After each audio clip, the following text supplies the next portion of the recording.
Halo, ketemu lagi sama Ibu. Gimana kabarnya?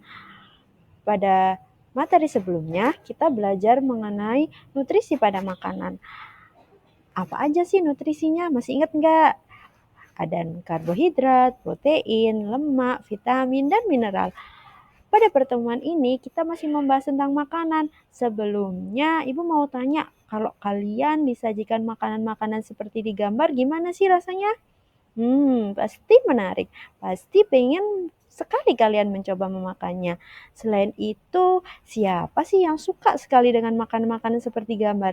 Seperti ciki, minuman bersoda, atau mengambil permen warna-warni? Rasanya enak kan? Tapi pernah nggak sih kalian bertanya-tanya, kok makanan itu bisa menarik sih? Kok warnanya bisa cerah? Kok makanan itu bisa awet? Atau bahkan kenapa ya rasanya bisa manis atau bahkan bisa gurih? Nah, itu semua karena adanya zat aditif. Ada yang tahu zat aditif itu apa? Yuk kita kupas bersama.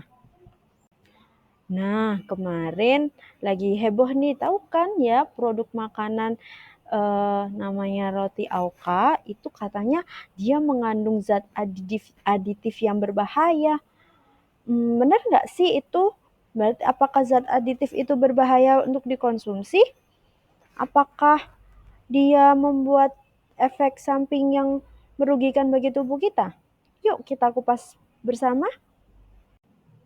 Hari ini kita akan belajar mengenai zat aditif. Apa sih tujuan dari pembelajaran kita hari ini? Tujuan pembelajaran kita hari ini adalah menjelaskan pengertian dan fungsi dari zat aditif. Selanjutnya, kalian dapat mengidentifikasi zat aditif alami dan buatan pada makanan. Selain itu, kalian juga dapat mengklasifikasikan berdasarkan fungsinya dan juga tak kalah penting, kalian dapat menyadari dampak buruk kalau mengkonsumsi zat aditif itu secara berlebihan. Tahukah kalian, hampir semua makanan dan minuman yang kita konsumsi mengandung zat aditif. Apa sih zat aditif itu? Secara singkat, zat aditif adalah bahan tambahan yang dicampurkan ke dalam makanan untuk membuat rasanya lebih enak, warnanya lebih menarik, lebih awet, bahkan aromanya jauh lebih wangi. Tapi ingat, ada yang alami dan ada yang juga buatan. Ada beberapa banyak jenis zat aditif, seperti zat pemanis, pewarna, penyedap, pemberi aroma, pengawet, pengental, dan pengemulsi. Yuk kita bahas satu persatu dengan contoh yang nyata. Zat pemanis. Pemanis alami itu ada gula pasir, gula aren, atau gula kelapa. Kalau buatan ada aspartam, ada sakarin yang sering dipakai pada permen dan minuman bersoda. Tapi hati-hati ya, kalau kebanyakan manis nanti bisa terkena diabetes. Selanjutnya ada zat pewarna. Zat pewarna ini yang alami contohnya ada kunyit, bunga telang, atau buah naga. Sedangkan pewarna buatan ada tartazin yang untuk digunakan menjaga warna kuning, karmoisin untuk warna merah, dan masih banyak lagi. Tapi kalau pewarna sintetis yang dipakai buat kain masuk ke dalam makanan, gimana ya? Itu sangat bahaya, bisa menyebabkan kanker. Selanjutnya ada zat penyedap. Penyedap alami yang sering kita pakai ada garam, bawang putih, atau bahkan merica. Kalau buatan yang paling terkenal ada MSG atau micin. Enak sih bikin gurih, tapi kalau berlebihan bisa ganggu kesehatan, bikin pusing, dan bahkan tergantungan rasa.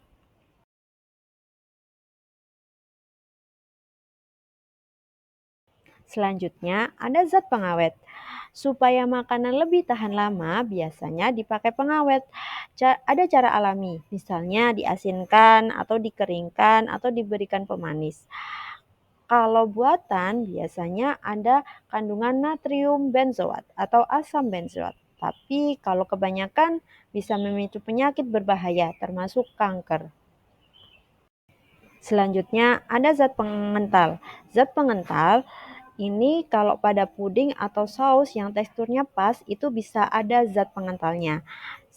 Zat pengental alami misalnya agar-agar atau tapioka. Sedangkan untuk buatannya ada namanya CMC atau carboxylase methyl cellulose. Ini fungsinya bikin makanan itu lebih stabil dan lebih menarik. Yang terakhir adalah zat pengemulsi. Zat pengemulsi ini adalah zat yang ditambahkan supaya bahan itu bisa mencampur. Contohnya pada mayones. Zat pengemulsi alami misalnya pada kuning telur. Jika buatan itu seperti ovalet, kalau kebanyakan bisa bikin mual dan sakit kepala. Nah, itu tadi zat-zat aditif yang kita kenal. Jadi, zat aditif itu memang bikin makanan lebih menarik, lebih enak, dan tahan lama. Tapi ingat, kalau berlebihan bisa bahaya buat kesehatan. Jadi, yuk kita lebih bijak memilih makanan. Sekarang, coba cek camilan di rumah. Ada zat aditif apa aja yang ada di labelnya? Oke, pertemuan kita cukup sampai di sini. Sampai ketemu di pembelajaran selanjutnya.